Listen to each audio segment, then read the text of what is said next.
Your campaign is over. You have failed. You are a useless GM. You shouldn't even be sitting in that chair. Now take your pathetic game and go and sit over there in the corner with the rest of the tabletop wargame players. You are no longer a GM!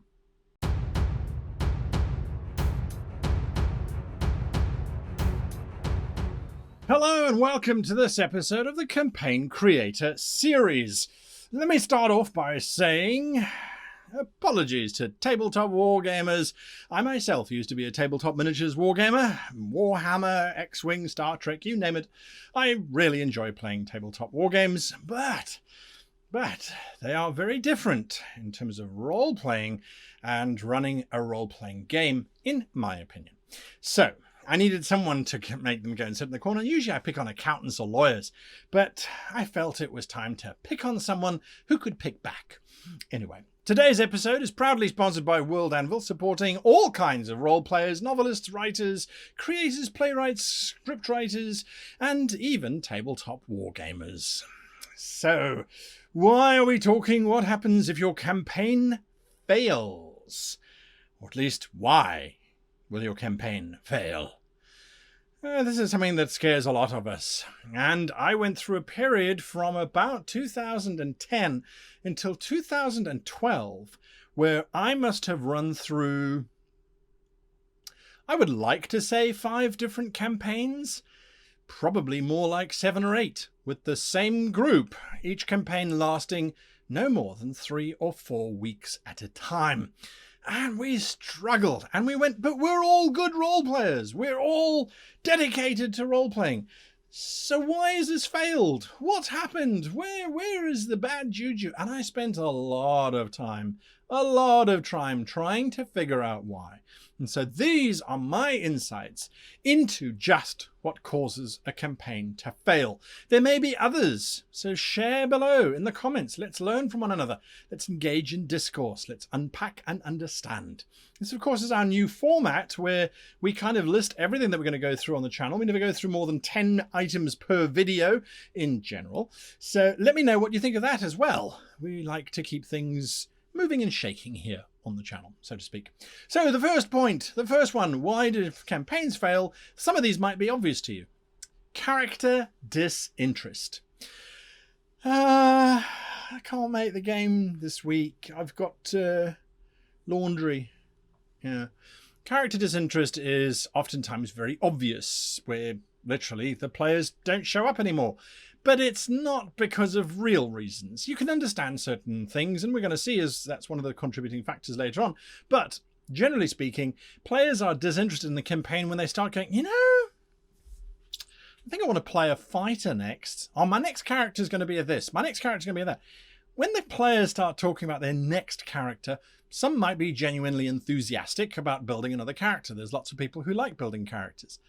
But it should be warning signs that the player is going, yeah, I don't care if this character lives or dies, actually. Actually, if they died, then I could play that character, and that'd be cool. They're trying to find something fun and entertaining to do, which means your campaign is not providing that. Now, I know that there are players who make characters and they go, oh, I just don't like this character. I just don't like it. I thought it was going to be cool. It's not. It's not. That does happen. So you need to be able to be aware that if it's one player going, oh, yeah. And the rest are going, oh, no, we like this, come on, oh, build a new character and then join our party. That is not an epic campaign failure. That is a campaign that's working. It's a player who has failed to create the right character. So it's one of the signs, not the only sign. DM disinterest or GM disinterest. This happens. Hey guys, we're going to play this new campaign that I've created and it's in this fantastical world. Flash forward 3 months. So what do you guys think about sci-fi? I've got this new system I'd really like to try. Well, yeah, you might like to try it, but what about the campaign you're currently playing? Is that you're not interested in that anymore? Okay, abandon ship. Now, of course, this is a catastrophic one when the DM loses interest in the campaign completely. There's nothing the players can do. The DM is the one that's driving it. So if the DM's not interested, the whole thing's going to fall apart. What do you do if you become disinterested in your own campaign? Haha! I've done videos on that, and you can go and look for those. But maybe I'll do another one. Let us know in the links down below. Unexpected twist. I have done this. Oh, by the way, I have done all of these. I have made all of these mistakes in my career. So these are not me kind of casting shadows on others. This is quite literally stuff that I have done oftentimes repeatedly. Unexpected twist. You are a knight and you're on your horse and the wizard is next to you and the monk is next to you. And the next minute, this giant metallic device floats out of the sky and lands in front of you. And these weird creatures with green skin and 3 heads come forward and say, "Take me to your leader." They're armed with ray guns.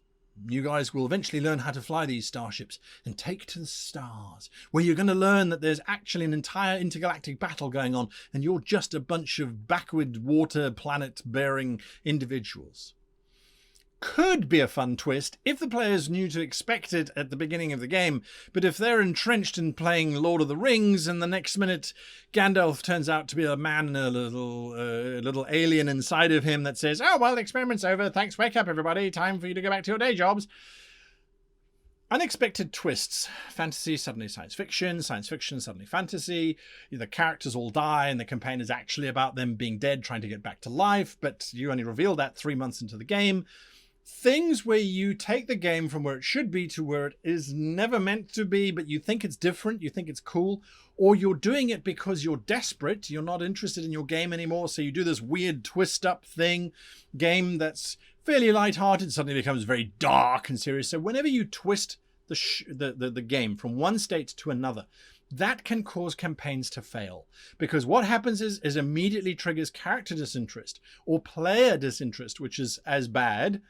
But when GMs are no longer interested in the story, that they're doing these weird things, it's a sign that the campaign is starting to fail. Real life disruptions. Of course this happens. This does happen. I can't make the game tonight. My dog is sick and I've got to take it to the veterinary hospital. Absolutely a valid excuse. I can't make the game tonight because my company has sent me to a different country for the next 3 weeks. I'm sorry, there's nothing I can do about it. Absolutely valid excuse. Of course, if these same excuses crop up every single week, I would say 3, maybe 4 times, and then it's time to find a different group. And the campaign, of course, will fail. Real life disruptions, they happen, and we need to accommodate for them. If they happen too often, that's when we need to start becoming very aware of what's going on. Interpersonal issues. This one is tricky. Hey guys, let's get together, let's play. We're all friends in real life. I had this happen in one of my games. The 2 players just hate each other. They're just nasty when they're next to each other or when they're role playing in the same group. Put them around a board game, put them in front of a television show, put them in, let's go watch movies. Best of friends. Put them around the table. Dr. Jekyll, Mr. Hyde, where did this come from? Interplayer issues can happen and you need to watch for them. You need to watch for them when one player's going, "Oh, I hate so-and-so. Can't we kick them out of the group?" That should be a warning sign for you to step back and say, whoa, whoa, whoa, whoa, whoa. You don't like that player. Okay, time to start investigating. Who else doesn't like that player? Or is it just that particular player who's being a bit snarky? Find out what is going on. Try and understand this. If you have issues with the player, maybe there's a player, they've done something that's upset you.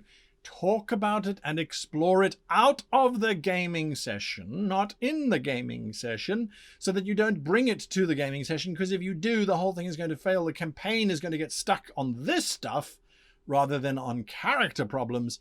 That is not what the game is about. Limited influence. I was part of a LARP for a long time and got very disinterested in it when I realized that my character had no influence on the game whatsoever. Character could do practically anything, and what was the outcome? Negligible. Well, why am I playing?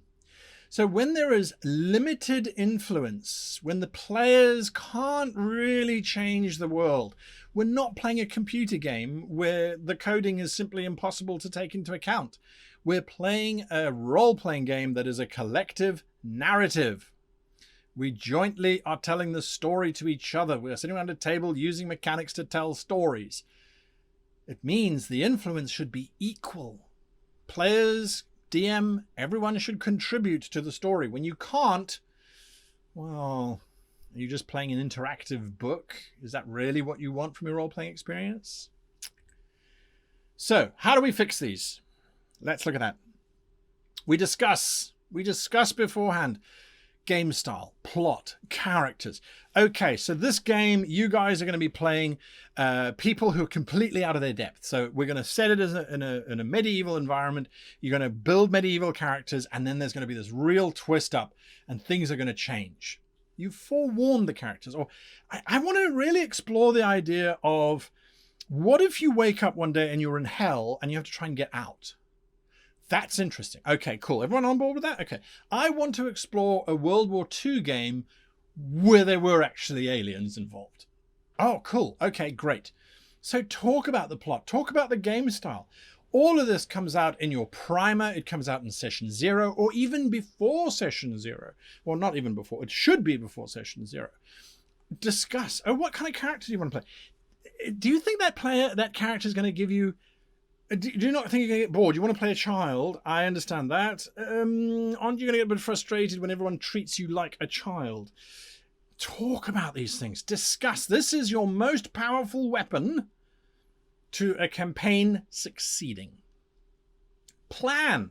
This is part of discussion. It's just an extra point, right? Plan things. So, okay, so you want your character to go through this phase where they're angry with everybody and they're just aggressive and they're nasty. Is everyone happy with that? Would you like to go on the journey with them where you're the antagonistic force and you fight against each other and then you get back together again? Plan the progression. So again, though, don't for a moment sit back and go, what do you mean, plan out the game? It's a role-playing game. You can't plan out this kind of stuff. No, but you can plan for potentials. So by saying I want to play an antagonistic character, by saying that I want to can I have that my character's actually an alien in your game? That's planning. And then the GM is quite right to say yes, but remember, if your character is discovered, if your character is revealed, they will probably be killed. So bear that in mind. So they know, okay, good, that's fine. Those are my parameters. There's an expectation that's been built up there. And you can exclude as well. No, actually, you could have had an alien encounter. Let's work that out. But I don't want you to be an actual alien. I think that's going to unbalance things too much. So rather not. Let's build an encounter where you were abducted by aliens. What about that? Would you like that? Let's do that. Okay. Then, and this for me is the most powerful tool that once I adopted it, it particularly helped. So discussing, planning, all that kind of stuff, as much as you can do to a degree. I mean, set yourself a time frame. So this is where we get projection. So you project 3-month blocks. 3-month blocks and problems. Okay? This is where you go, okay, cool. So guys, next 3 months, we're going to do this every Saturday. We're going to do this every Monday. This is the time frame. All right? 3-month block. My game is designed to run for 3 months. Everything is designed to run over a 3-month period. That's how it's going to work. All right? 3 months, 5 months, depending on how stable your group is. Cool. Fine. Let's talk about problems. Now, Eric, you do tend to travel a lot for work. Do you think that this is going to be an issue? Oh, you do. You've got some big projects coming up. All right. Let's try a different day. How many days for that project are you going to be away? Okay. So try and project what's going to happen and mitigate it by knowing that it's coming up. Okay, cool. All right. So we're not going to play every week. We're going to play every second week. But that week is shiftable. So we might go week 1, week 2, and then skip 2 weeks, and then week 3, and then skip a week, week 4. So within a month, we're going to do 2 sessions. But they're going to be flexible so that Eric can go off and do his work and the rest of us can have a good game. So that's what you've got to do. That's what you've got to do. And then finally, you have to learn. You have to unpack. You have to sit back and say, okay, what went wrong? And for me, it was difficult. It was so difficult. Like I said, I had great players. And we're like, I don't know. And then we started to slowly realize, well, actually, we did have a lot of players coming and going, and that caused an instability. We did have players who were slightly less dedicated than the rest, so they kept changing characters. The GM did get bored in the campaign, so that was a contributing factor. So we needed to find something we started to identify. So we unpacked what went wrong, and you have to unpack what went right. So when the campaign fails, you go, okay, what did we do right? Well, we had fun. That adventure was fun. That adventure wasn't so much fun. That adventure was fun. That adventure not so much fun. What went right? And then how can everyone improve?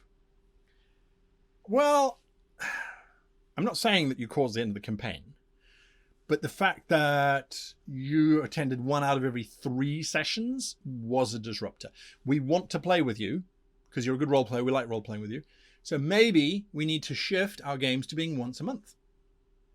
So they're once a month. They run for 6 hours each time, or 4 hours.